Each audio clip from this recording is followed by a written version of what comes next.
जब मुझे आवाज आई, चाय वाले, घटिया चाय, चाय चाय, ले लो चाय, ट्रेन न छूट जाए। मैं अभी घबराए हुए था और उसे बाहर की ओर इशारा करते हुए कह रहा था, वे औरत। रात के तकरीबन 10:30 बजे बिहार के भागलपुर से लोकमान्य तिलक मुंबई जाने के लिए ट्रेन रवाना हुआ। जब मैं अपने बर्थ पर पहुंचा तो पाया कि वहां पर पहले से ही एक आदमी कुंभकर्ण के जैसा सो रहा है। मैंने उसे जगाते हुए बोला, अरे भाई साहब, ये तो मेरी सीट है। पहले तो वह आदमी गहरी नींद में होने के कारण टस से मस नहीं हुआ, लेकिन एक दो बार और कहने पर आखिरकार उसकी नींद टूटी और वह मेरे बर्थ से हट गया। फिर मैंने अपने बर्थ पर अपना सामान रखते हुए आसपास देखा तो बॉगी के सारे लाइट्स डिम हो रखी थी और सभी यात्री सो रहे थे। तो मैं भी अपनी बर्थ पर लेट गया। इस बीच ट्रेन भी भागलपुर जंक्शन से निकल चुकी थी। मैं अपने बर्थ पर लेट तो गया, लेकिन मुझे नींद ही नहीं आ रही थी कि तभी ट्रेन रुकी।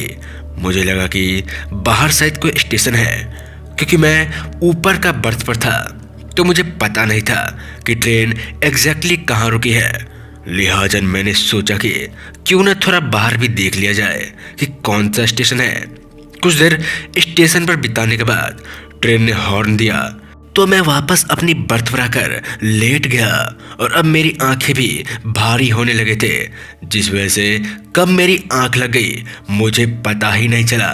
मेरी आंख तब खुली जब मुझे आवाज आई, चाय वाले, घटिया चाय, चाय चाय, ले लो चाय, ट्रेन न छूट जाए।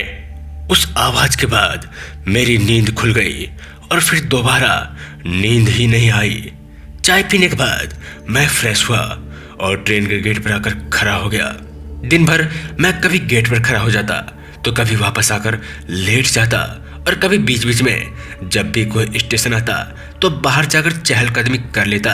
दिन तो कैसे भी करके बीत गया, मगर जब रात हुई तो फिर से मुझे नींद नहीं आ रही थी और लेटे लेटे बोर हो गया था। तभी मुझे देर रात फिर से चहलकदमी करने का मौका मिला जब ट्रेन कटनी जंक्शन पर जाकर रुकी।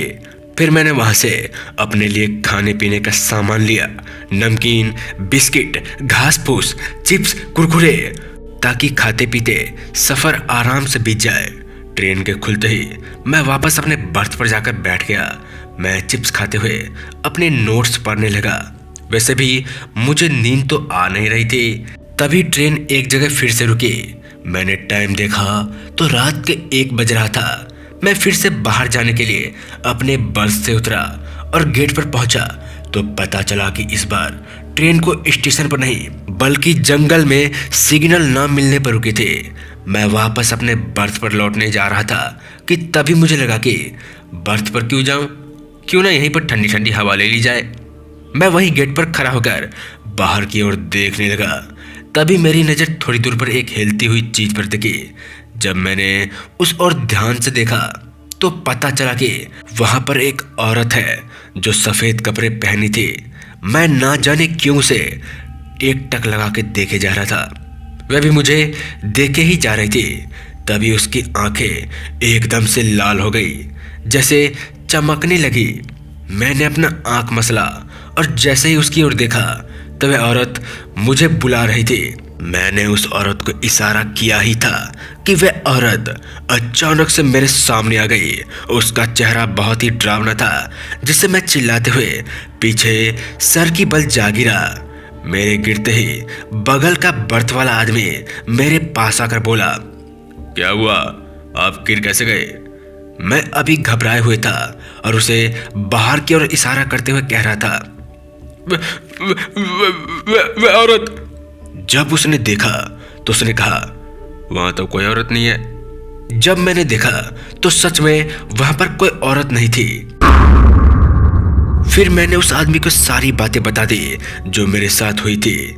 मेरी बातें सुनने के बाद उस आदमी ने कहा, तुम्हें उसे इशारा नहीं करना चाहिए बिना जाने हुए कि आखिर वह कौन है। जाओ अपने बर्थ पर जाकर लेट जाओ।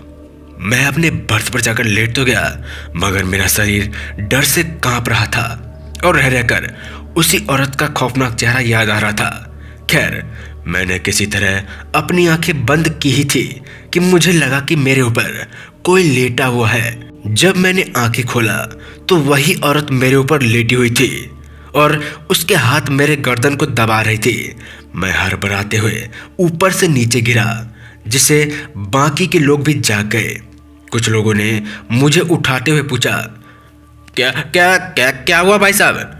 लेकिन मेरी आवाज ही नहीं निकल रही थी।